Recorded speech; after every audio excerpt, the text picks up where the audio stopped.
শহীদ মিনারের সমাবেশে ৯ দফা থেকে সরে এবার ১ দফা দাবি জানালো আন্দোলনরত ছাত্র জনতা।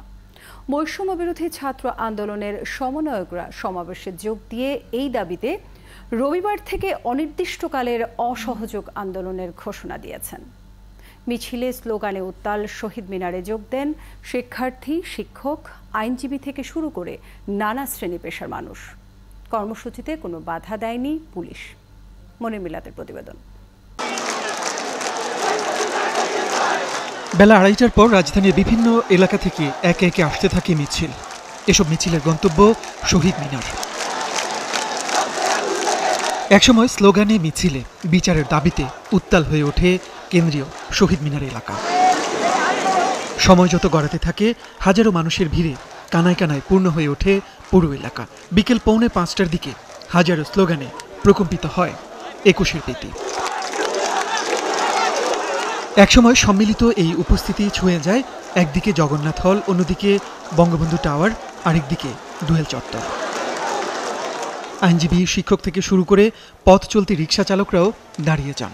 শহীদ মিনারের জমায়েত থেকে জানিয়ে দেওয়া হয়, ৯ দফা দাবি পূরণ না হয় এবার সরকার পতনের চূড়ান্ত আন্দোলন। কেন্দ্রীয় শহীদ মিনারের এই বিক্ষোভ সমাবেশে বৈষম্য বিরোধী ছাত্র আন্দোলনের কয়েকজন সমন্বয়ক যোগ দেন। আসে ১ দফার ঘোষণা।